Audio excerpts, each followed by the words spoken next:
They say that karma has no deadline, but in New York City, sometimes it arrives in a black armored SUV. On a freezing Tuesday in December, 23-year-old Agatha Jenkins lost her job for being the only human being in a room full of monsters. She knelt on a dirty floor to help a frail, fallen woman while the city's elite pointed, laughed, and filmed it for their Instagram stories. They didn't know that the woman on the floor was the only person in the world feared by the Reaper himself. They laughed at the waitress. 10 minutes later, nobody was laughing. This is the story of how a single act of kindness brought an empire to its knees. The invitation-only gala at the St. Regis, New York on East 55th Street was the kind of event where the air conditioning smelled like vanilla orchids and old money. It was the annual Winter Solstice Charity Ball, a title that Agatha Jenkins found ironic, considering the ticket price alone could have fed her entire neighborhood in Queens for a year. Agatha adjusted the collar of her stiff polyester uniform. It was 2 sizes too big, scratching at her neck. She had been working for Prestige Catering for 6 months, picking up double shifts to pay for her younger sister's dialysis treatments. Her feet, encased in cheap black flats from Walmart, were throbbing. She was invisible. That was the first rule Mr. Henderson, the floor manager, had drilled into them. You are furniture. You are ghosts. You refill the champagne, you clear the plates, and you do not exist. The ballroom was a sea of velvet tuxedos and gowns that sparkled like diamond dust. At the center of the room, holding court near the ice sculpture, was Tiffany St. Clair. Tiffany was the daughter of a real estate tycoon, a 26-year-old influencer whose smile never quite reached her cold blue eyes. She was surrounded by her entourage, men in Tom Ford suits and women who looked like terrified dolls. More Pinot Grigio, Tiffany snapped, not even looking at Agatha as she thrust her empty glass backward. Of course, ma'am, Agatha whispered, pouring the wine with a steady hand despite the exhaustion trembling in her legs. It was then that the doors to the ballroom creaked open. Usually the arrival of a guest was announced with fanfare, but this entrance was quiet. A woman stepped in. She looked to be in her late 60s, perhaps early 70s. She wasn't wearing the trendy, revealing cuts of the modern elite. She wore a heavy black vintage coat, a silk scarf wrapped around her head, and gripped a simple wooden cane. She looked like a grandmother who had wandered into the wrong building on her way to church. The room didn't go silent immediately. It started with ripples of confusion, whispers. Who is that? Did security let the cleaning lady in through the front door?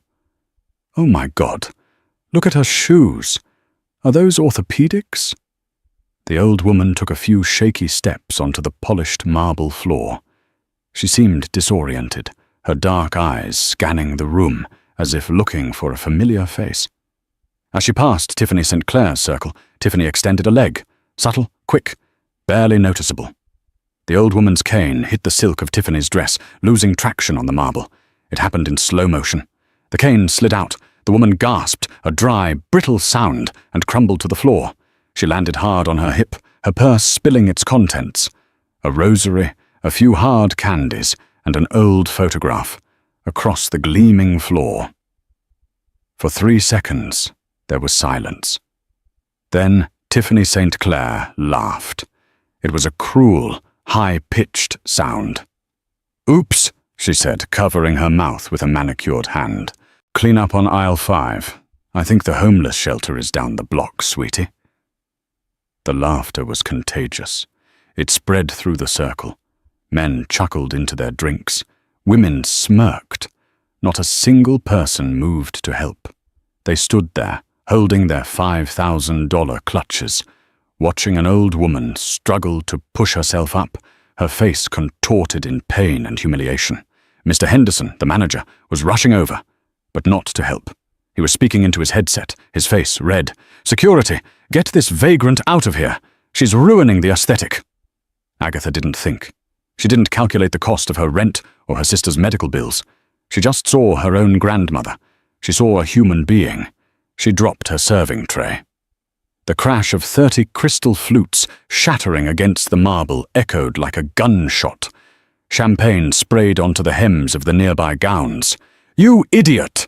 Mr. Henderson screamed. Agatha ignored him. She ran to the old woman, dropping to her knees in the puddle of champagne and broken glass.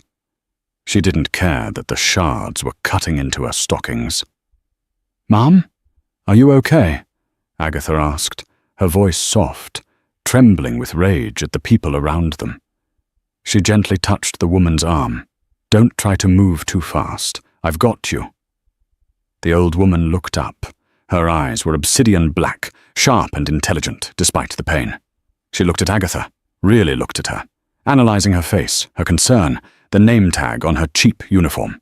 I tripped," the woman rasped, her accent thick, Italian. "My hip." I know, Agatha soothed. She took off her own catering jacket and wrapped it around the woman's shoulders. "I'm going to help you up, okay? Just lean on me." "What do you think you are doing?" Tiffany St. Clair shrieked. "You splashed champagne on my Louboutins. You clumsy little rat." Mr. Henderson arrived, grabbing Agatha by the shoulder and yanking her back. "Get away from her. You're fired, Jenkins. Get your things and get out. Security is handling this trash." Agatha shrugged off his hand, her eyes blazing. "She's hurt. What is wrong with you people? She's an old woman." "She's a trespasser," Henderson spat. "And you are unemployed. Security." Two burly guards in blazers stepped forward, reaching for the old woman. "Don't touch her," Agatha shouted, shielding the woman with her own body. "Call an ambulance, you cowards." The old woman gripped Agatha's wrist. Her grip was surprisingly strong. "Bambina," she whispered. "It is okay." "It's not okay," Agatha said, tears stinging her eyes. "They can't treat you like this." "Oh, look," Tiffany sneered, pulling out her iPhone. "The trash protecting the garbage. This is going viral. #charity case." The room was roaring with laughter now, a coliseum of cruelty. And then the temperature in the room seemed to drop 10 degrees. The heavy double doors at the main entrance were kicked open. They didn't just open, they slammed against the walls with a violence that shook the chandeliers. The laughter died instantly. 6 men walked in. They moved with military precision, wearing suits that cost more than most cars. They didn't look like security. They looked like predators. They formed a perimeter instantly, hands hovering near their waistbands. But it was the 7th man who sucked the air out of the room. He was tall, over 6'3", with broad shoulders that strained against a charcoal 3-piece suit. His hair was dark, slicked back, and his face was a mask of cold, terrifying fury. He had a scar running through his left eyebrow. He walked into the room, and the crowd parted like the Red Sea. People stepped back, clutching their chests, their faces draining of color. That's Lorenzo Moretti," someone whispered in terror. The name hit the room like a bomb. Lorenzo Enzo Moretti, the head of the Moretti crime family, the man the FBI had been trying to pin down for a decade, the man known in the underworld as Il Mietatore, the Reaper. He didn't look at the guests. He didn't look at Tiffany. He walked straight toward the center of the room, his eyes locked on the floor. Agatha froze. She was still kneeling, holding the old woman. She saw the expensive Italian leather shoes stop inches from her knees. She looked up, terrified, expecting to be kicked or killed. Lorenzo Moretti looked down.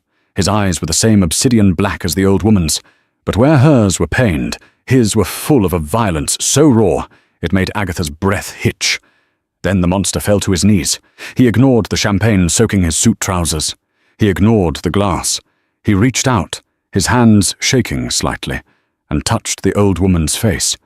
"Mama," he whispered, his voice a low rumble that carried across the silent room. "Mama, are you hurt?" A collective gasp went through the room. The glass fell from Tiffany St. Clair's hand and shattered. The homeless trespasser wasn't a vagrant.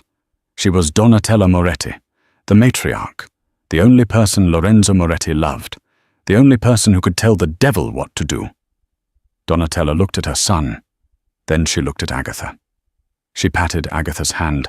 "I am hurt, Lorenzo. I fell.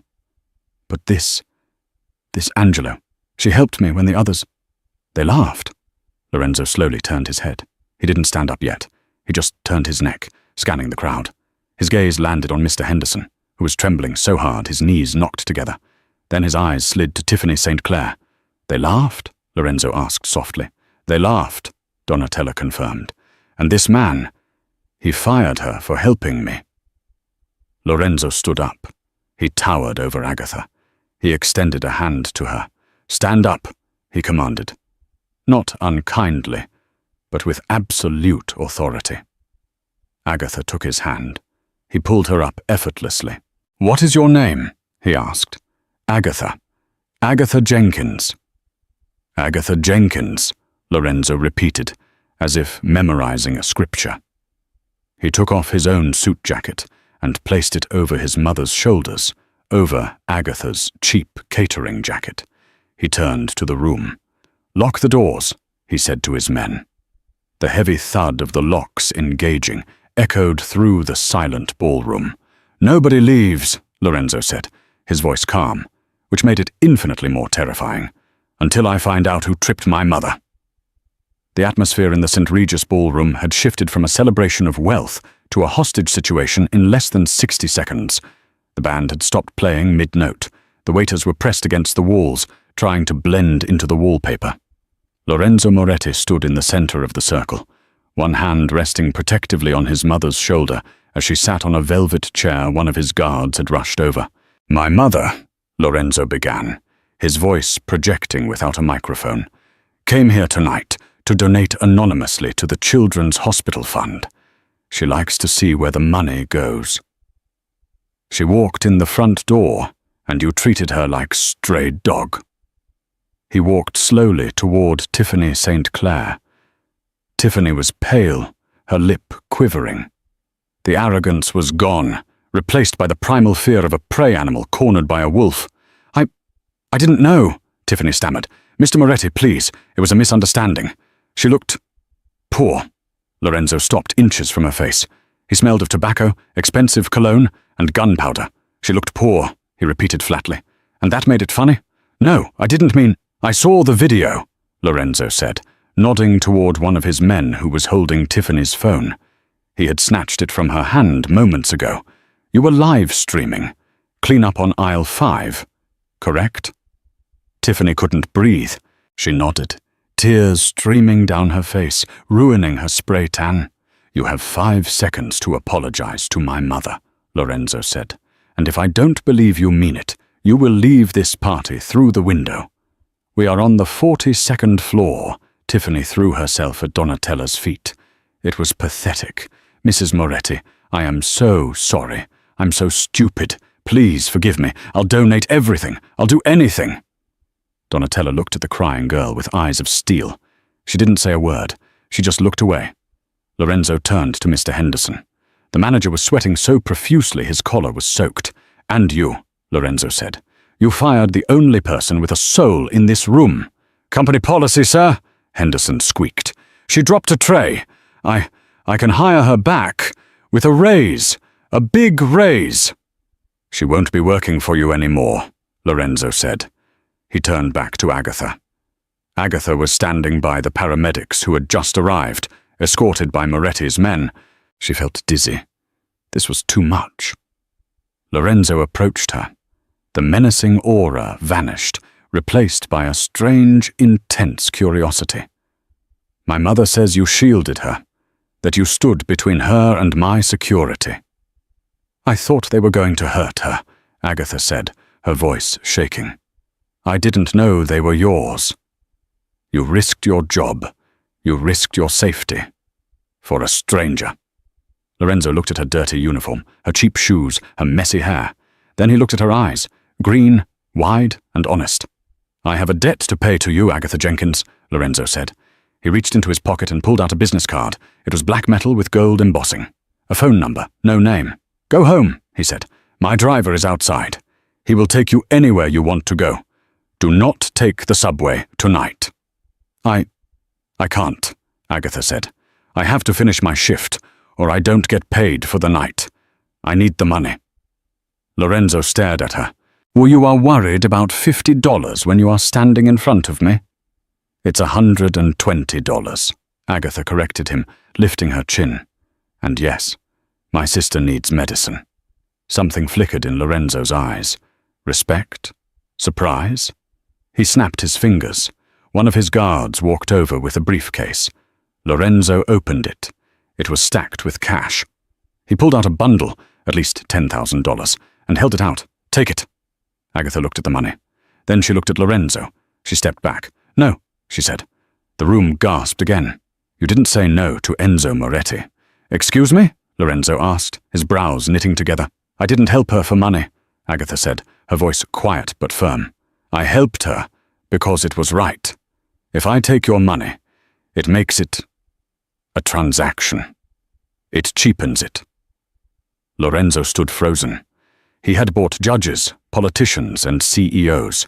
He had never met anyone who refused his money. Donatella let out a soft laugh from her chair. She is proud, Lorenzo, like your father was. Lorenzo slowly lowered the money. A small, almost imperceptible smile touched his lips. Very well. He turned to his men. Escort Miss Jenkins home. Ensure she is safe. If anyone, he glared at the room, anyone bothers her, they answer to me. He turned back to Agatha. This isn't over, Agatha. We will talk again. Agatha was ushered out of the ballroom by two men who looked like they chewed bricks for breakfast. As the doors closed behind her, she heard Lorenzo's voice addressing the room again. Now, let's discuss the damages to my mother's dignity. Who wants to go first? Underscore, underscore, underscore, underscore, underscore, underscore, underscore, underscore, underscore, underscore, underscore, underscore, underscore, underscore, underscore, underscore. Agatha sat in the back of a Bentley that cost more than the apartment building she lived in. The leather seats were heated. The city lights blurred past the tinted windows. She lived in a crumbling walk-up in Astoria, Queens. When the car pulled up, the contrast was stark. Graffiti on the walls, trash on the sidewalk. The driver, a man named Marco, opened the door for her. Mr. Moretti insists you take this card, Miss Jenkins. He said, if she refuses the money, tell her the favor remains. Agatha took the black metal card this time. She put it in her pocket. She walked up the 4 flights of stairs, her legs screaming in protest. She unlocked the door to apartment 4B. The smell of antiseptic hit her. Her sister, Lily, was asleep on the couch, hooked up to the home dialysis machine. It was an older model, loud and clunky. Lily was only 19, but her skin was grey, her body frail. Agatha sat on the floor beside the couch and wept. She had lost her job. The catering company would blacklist her. She had no money coming in for next week's treatment. She had stood up to the mafia, and she had nothing to show for it but a metal card and a terrifying memory. Or so she thought. The next morning, Agatha was woken by a pounding on the door. She panicked. Had the landlord come for the rent early? Had Henderson sent police? She opened the door, clutching her robe tight. Standing in the hallway was not the landlord. It was a man in a suit, holding a legal portfolio. Behind him stood 2 movers. Miss Agatha Jenkins? The man asked. Yes. My name is Arthur Pennington. I am the personal attorney for Mrs. Donatella Moretti. I don't understand. Mrs. Moretti was quite taken with you, Agatha, the lawyer said, stepping into the cramped hallway. She did some research last night. She knows about your sister. She knows about your debts. She has no right to— She has every right, Pennington interrupted gently, because as of this morning, the Moretti Foundation has purchased the building. Agatha's mouth dropped open. The building. This apartment building, Pennington clarified, and the one next to it, and the hospital where your sister receives her primary care. He handed her a thick envelope. Mr. Moretti offers you a job, not as a waitress. He needs a personal assistant for his mother. The salary is— He paused, checking the paper. $10,000 a month. plus full medical benefits for immediate family. Agatha leaned against the doorframe, her knees buckling. "There is one condition," Pennington said, his face serious. "What?" Agatha breathed. "You must live at the Moretti estate, for your safety. Because now that the world knows you are under Enzo Moretti's protection, you have a target on your back." Agatha looked at Lily, sleeping on the couch. Then she looked at the lawyer. "When do we leave?" The Moretti estate wasn't just a house. It was a fortress disguised as a palace. Located in the deepest, most wooded part of the Hamptons, it sat behind 12-foot iron gates topped with spikes. As the Bentley rolled through the entrance, Agatha saw armed guards patrolling the perimeter with German shepherds. Agatha gripped Lily's hand. Lily was wide-eyed, staring out the window at the manicured lawns that seemed to stretch for miles. "Is this real?" Lily whispered, clutching her portable oxygen tank. "Agatha, are we being kidnapped?" "We're being hired," Agatha said, though she wasn't entirely sure herself. "Just remember, we stick together." The car stopped in front of a limestone mansion that rivaled the White House in size. The massive oak doors opened, and a line of staff stood waiting. But standing at the top of the stairs, alone, was Lorenzo Moretti. He had changed out of his suit into a black button-down shirt and dark jeans, but he looked no less dangerous. His sleeves were rolled up, revealing tattoos that wrapped around his forearms, intricate, dark ink that looked like thorns and religious iconography. He walked down the stairs as Marco opened the car door. Lorenzo didn't look at Agatha. He looked straight at Lily. "You must be Lily," he said. His voice was softer than Agatha had ever heard it. Lily nodded, intimidated. "Yes, sir. My mother has prepared the East Wing for you. It has been equipped with hospital-grade filtration and a dedicated power generator for your equipment. Dr. Aris Thorne, the best nephrologist in the state, will be here at 4 p.m. to review your case." Agatha stepped out, stunned. You did all that in 4 hours?" Lorenzo finally turned his gaze to Agatha. The air between them crackled. "I don't do half measures, Miss Jenkins. If you are under my roof, your problems are my problems, and I solve problems quickly." "Thank you," Agatha breathed. "Don't thank me yet," Lorenzo said, his eyes darkening. "This isn't a vacation. You are here to work. My mother is stubborn, refuses her medication, and thinks she is invincible. Your job is to keep her alive. If she falls again, if she misses a dose, you answer to me." "I can handle it," Agatha said, lifting her chin. "We'll see. Underscore, underscore, underscore, underscore, underscore, underscore, underscore, underscore, underscore, underscore, underscore, underscore, underscore, underscore, underscore, underscore. The first week was a blur of luxury and tension. The East Wing was larger than Agatha's entire apartment building. Lily was settling in, her color returning thanks to the high-quality food and medical care. Agatha's job was surprisingly difficult. Donatella Moretti was a force of nature. She hated being treated like an invalid. She tried to hide her pills in flower pots. She tried to sneak espresso when her heart rate was too high. She tried to walk the grounds without her cane. Agatha became the only person who could tell the matriarch no. "Donatella, spit it out," Agatha said on the third day, holding out her hand. Donatella glared at her from the velvet armchair in the library. "It is just a vitamin. It's a salt tablet. And with your blood pressure, it's poison. Spit it out." Donatella sighed dramatically and spat the tablet into a tissue. Then she smiled. "You are tough. Good. Lorenzo needs someone tough. The women he dates. Models. Influencers. Like that Tiffany girl. Empty heads, empty hearts." "I'm not dating your son, Donatella," Agatha reminded her, organizing the pill organizer. "I'm his employee." "For now." Donatella winked. Lorenzo was a ghost in the house. He left before dawn and returned long after dark. When he was home, the atmosphere changed. The staff moved quieter. The guards looked sharper. It wasn't until late Friday night that Agatha truly met him again. It was 2 a.m. Agatha couldn't sleep. She went down to the industrial-sized kitchen to get warm milk. The house was silent, shadowed, and vast. She turned the corner into the kitchen and froze. Lorenzo was there. He was sitting at the island, a bottle of whiskey open in front of him, a half-empty glass in his hand. He was shirtless.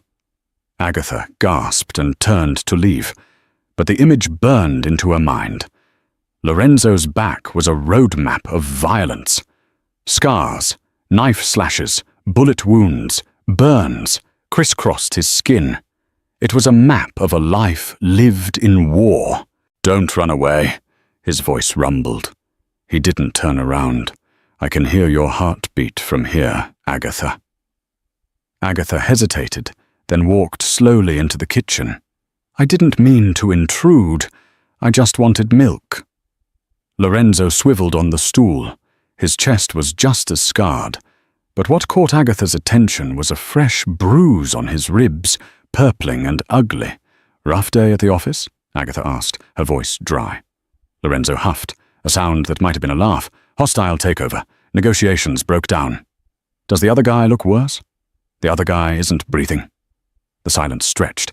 It should have been terrifying, but Agatha felt a strange pull toward him. He looked exhausted, not just tired, but soul-weary.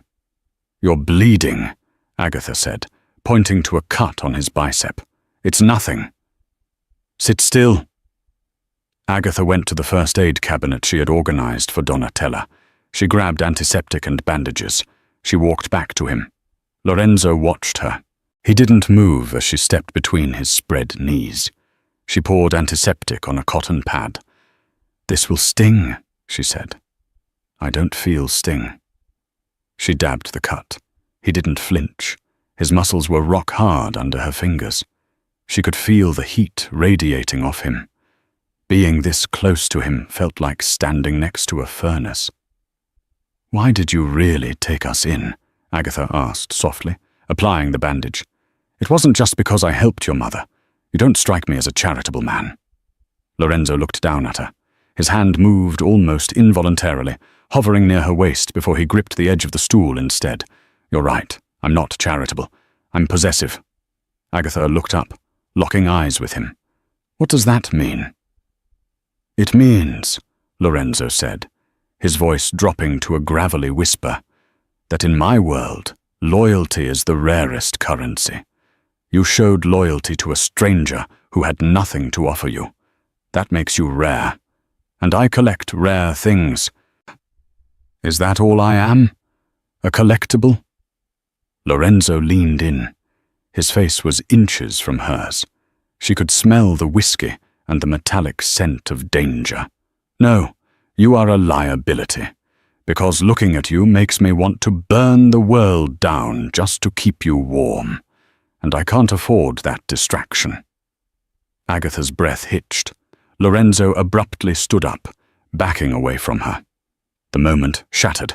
"Go to bed, Agatha," he commanded coldly. "Lock your door." He grabbed the whiskey bottle and stormed out of the kitchen, leaving Agatha standing there, her heart pounding against her ribs like a trapped bird. The truce between Agatha and Lorenzo was fragile. They avoided each other for days, but the outside world was not so kind.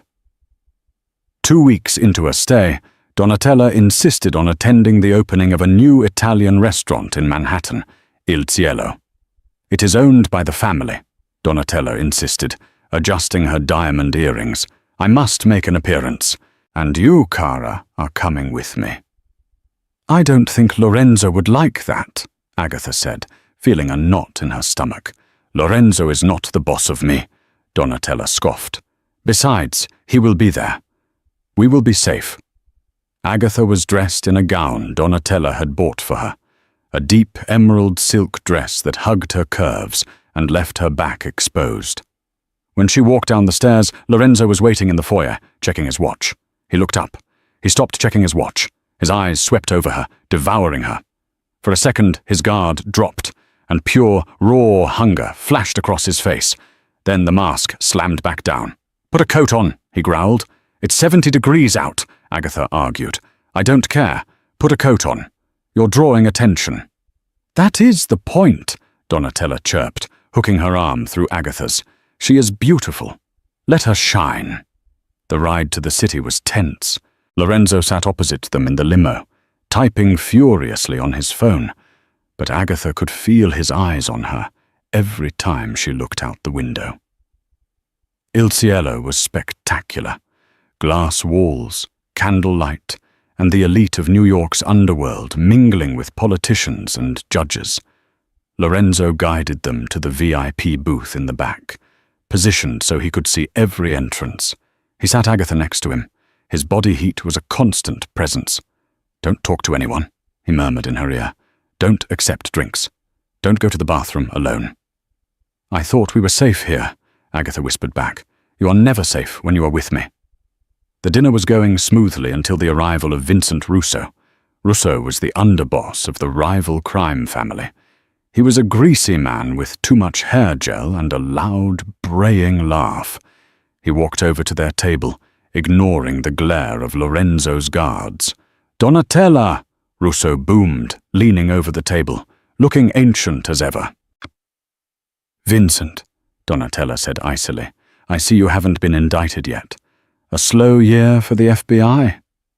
Russo laughed, but his eyes drifted to Agatha. He licked his lips. "And who is this fresh meat? I didn't know you had a new mistress, Enzo. Usually you go for the plastic ones. This one looks homegrown." Lorenzo's hand clenched around his steak knife. His knuckles turned white. "Walk away, Vincent." "What?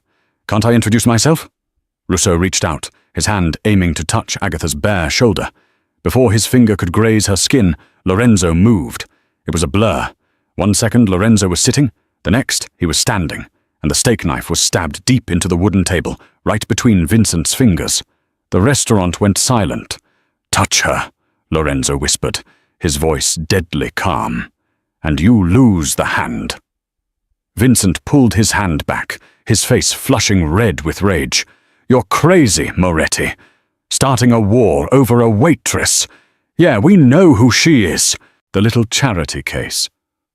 Vincent sneered at Agatha.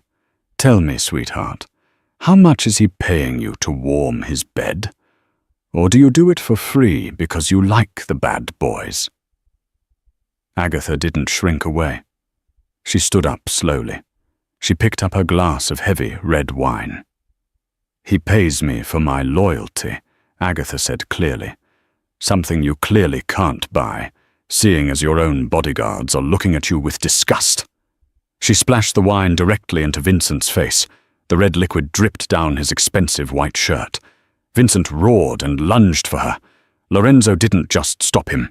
He destroyed him. He caught Vincent by the throat, lifted him off the ground, and slammed him onto the adjacent table. Dishes shattered. Women screamed. Lorenzo's gun was out in a flash, the barrel pressed against Vincent's forehead. "Give me a reason," Lorenzo snarled. "Please, give me a reason." Moretti's men had their weapons drawn, aiming at Vincent's bodyguards. The restaurant was a standoff. Donatella remained seated, calmly sipping her water. "Lorenzo," Donatella said softly, "not here. The risotto is excellent. Do not ruin the chef's night." Lorenzo stared at Vincent, his eyes burning with a dark fire. He slowly lowered the gun, but he leaned in close to Vincent's ear. "If you ever look at her again, I will cut your eyes out. If you speak her name, I will cut your tongue out. Get out," he dropped Vincent. The rival underboss scrambled up, humiliated, dripping wine. He pointed a shaking finger at Lorenzo. "This isn't over, Moretti. You just signed your death warrant." Vincent stormed out. Lorenzo turned to Agatha.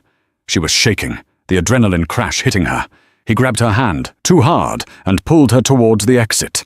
"We are leaving! Now!" "Lorenzo, you're hurting me," Agatha gasped as he dragged her through the kitchen to the back exit. He didn't stop until they were in the alleyway, the cold night air hitting their faces.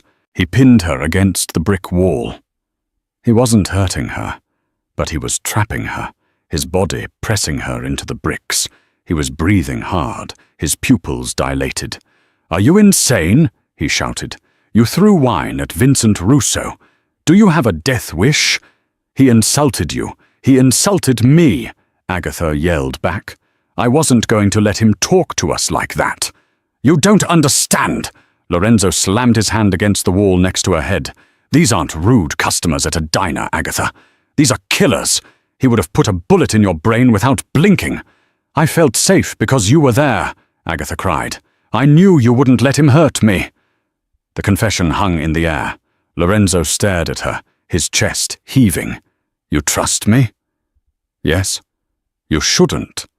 Why? Because you're a monster. Agatha reached up, her hand trembling, and touched the scar on his eyebrow. I don't see a monster.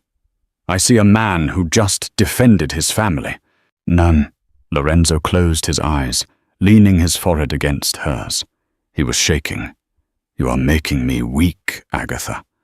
You make me want to be a man I can't be. Maybe you don't have to be the Reaper all the time, she whispered. Lorenzo opened his eyes.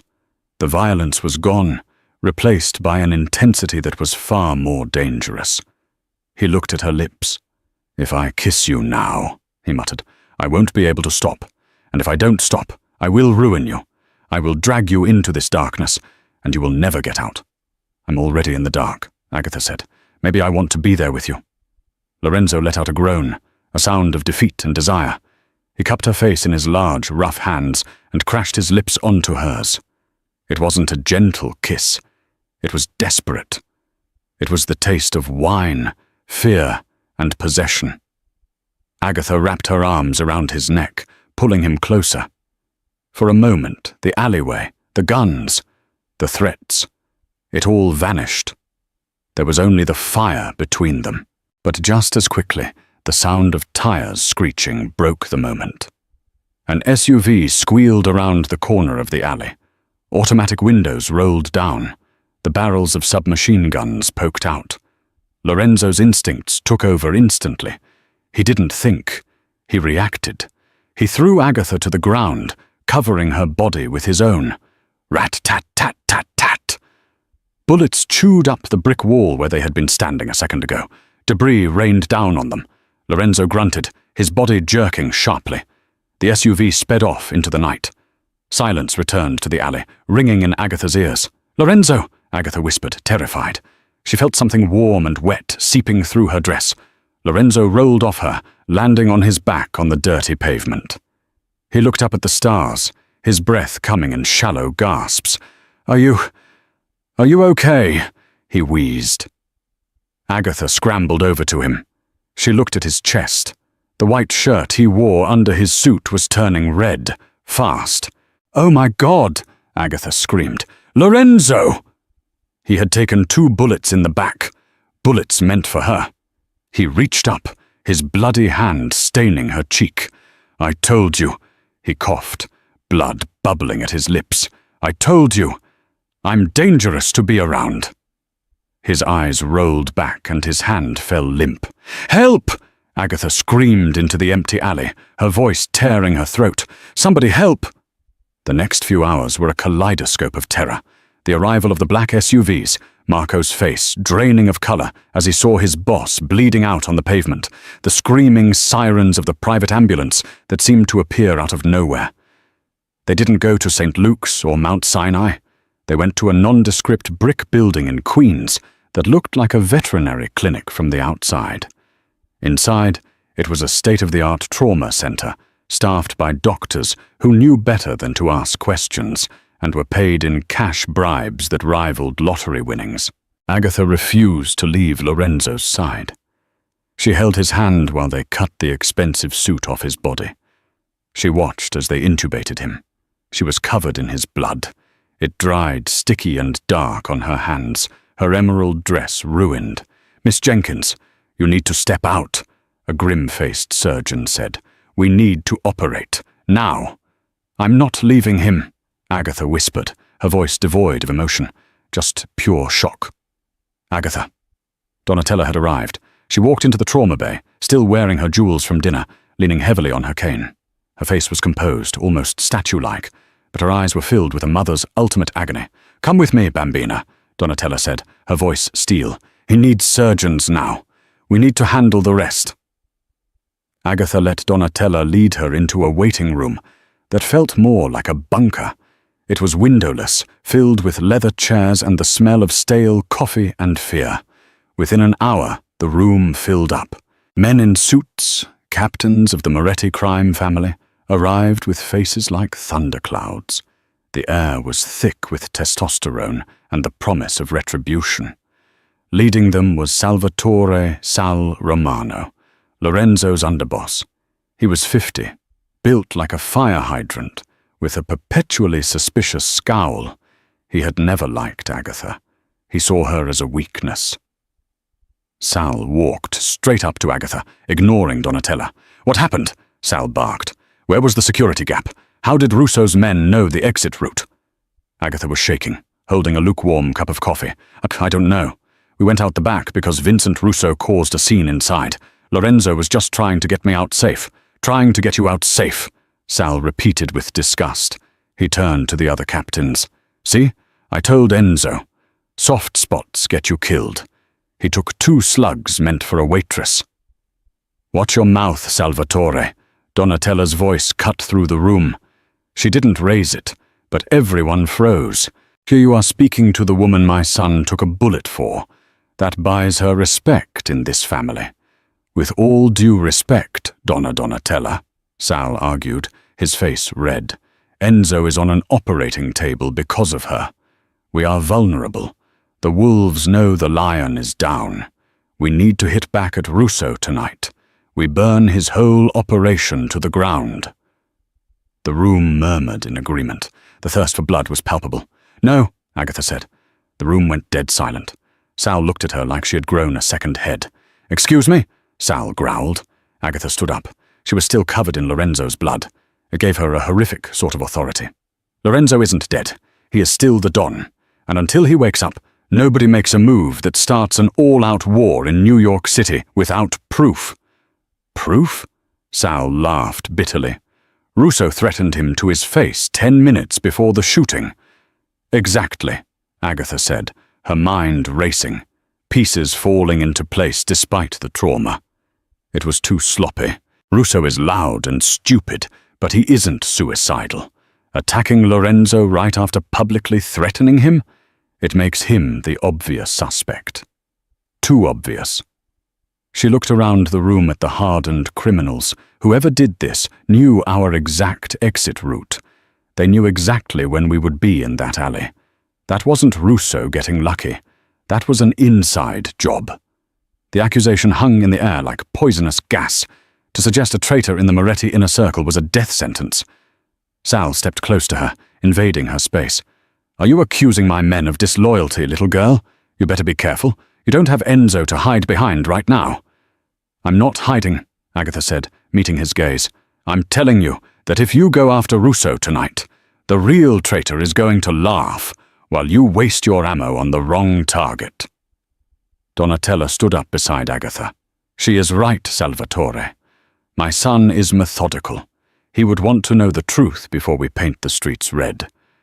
We wait. We lock down the territory. And we find the leak." Sal looked between the formidable matriarch and the defiant waitress covered in blood. He cursed under his breath. "Fine, we lock down. But if Enzo dies," he looked at Agatha, "this is on you."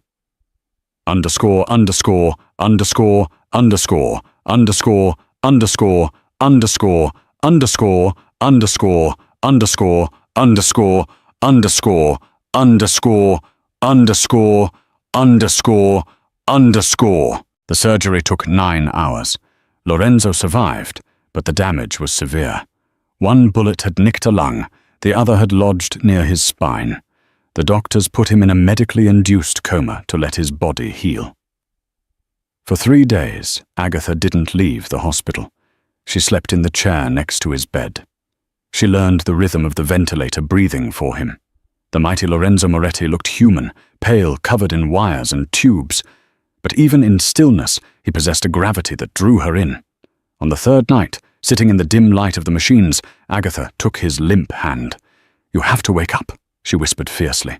"You promised me we'd talk again. You promised me I wasn't safe with you. Prove it." Wake up and be dangerous again, because I don't know how to do this without you." She laid her head on the mattress near his hand and finally let herself cry. She realized with terrifying clarity that she wasn't just grateful to him. She wasn't just loyal. She was in love with the monster who had saved her life, and the monster was currently defenseless. Outside the hospital room, the city was brewing. Attacks on Moretti shipping containers in the docks, a fire at one of their legitimate warehouses in Jersey. Someone was testing the waters, seeing if the organization would crumble without the Reaper. Agatha dried her tears. Crying wouldn't save him. Finding the truth would. She thought back to that night. The restaurant, the specific exit, who knew? Lorenzo, Marco, the restaurant manager. And the person who handled Lorenzo's schedule. She needed access to Lorenzo's phone. It was in a plastic effects bag on the side table. She took it out. It was locked, obviously. She looked at Lorenzo's sleeping face. What would be your passcode? It wouldn't be a birthday. It wouldn't be simple. She tried the date of his father's death. Incorrect. She tried Donatella's birthday. Incorrect. Then she remembered the night in the kitchen. The way he talked about loyalty. The way he looked at her. She typed in the date they met. The date of the charity gala. The phone unlocked.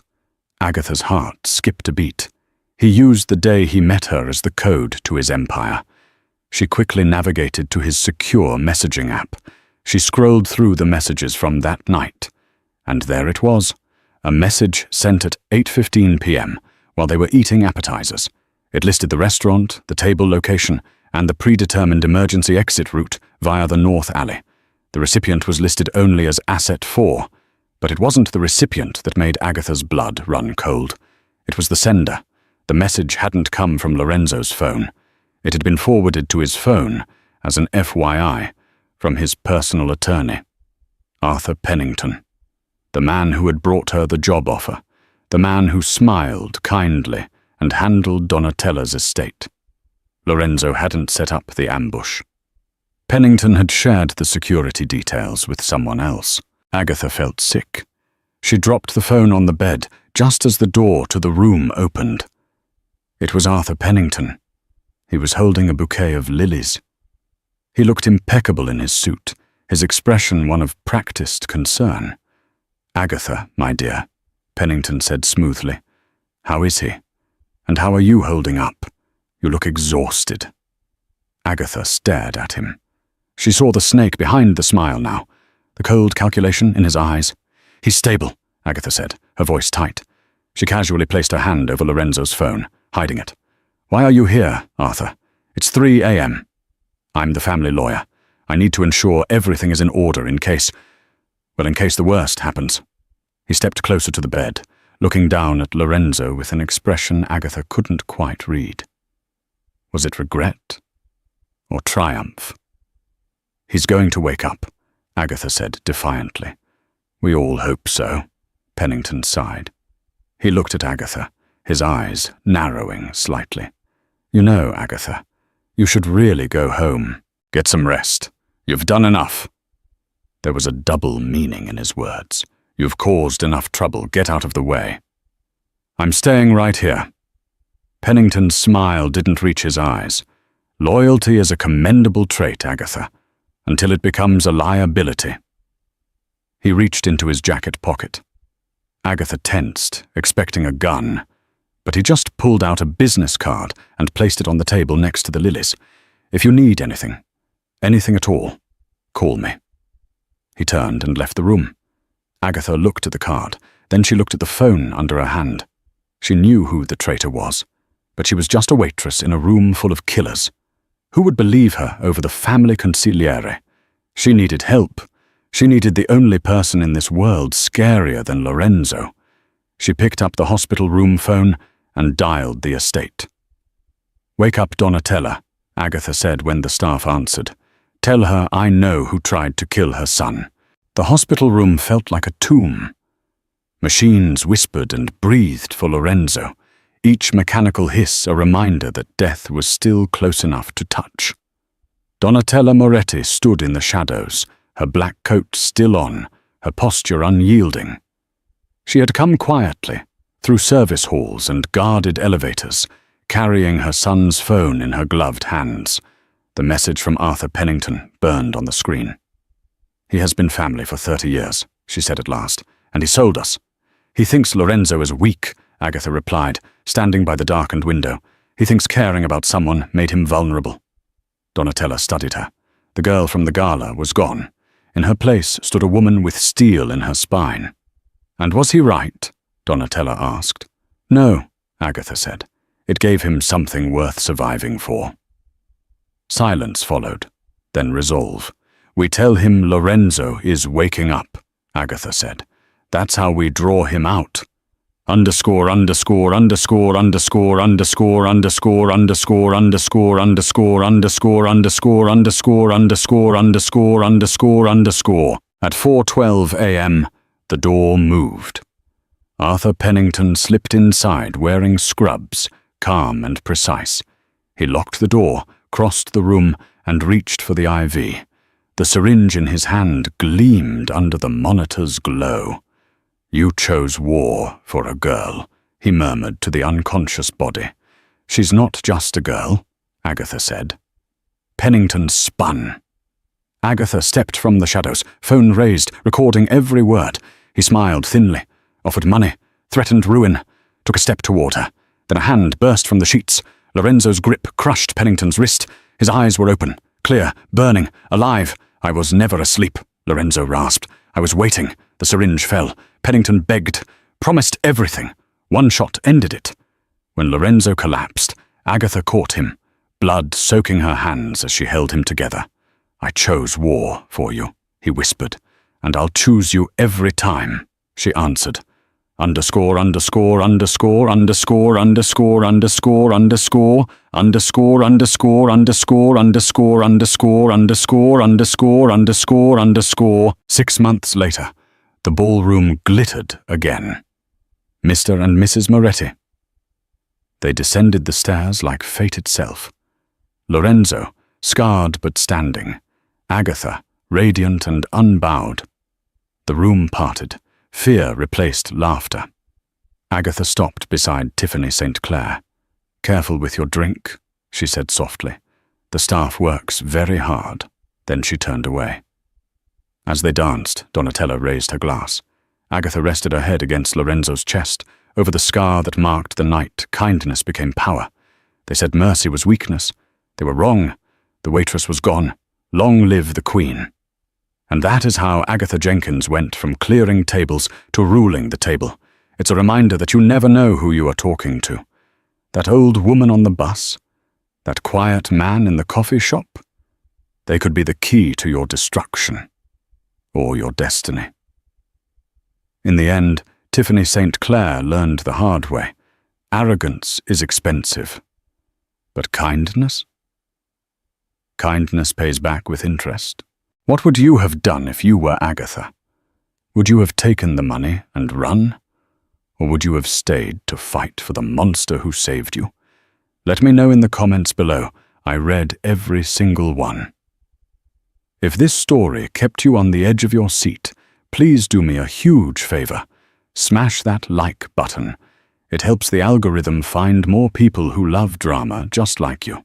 And if you want more stories about karma, revenge, and forbidden romance that you can't pause, hit subscribe and ring that notification bell.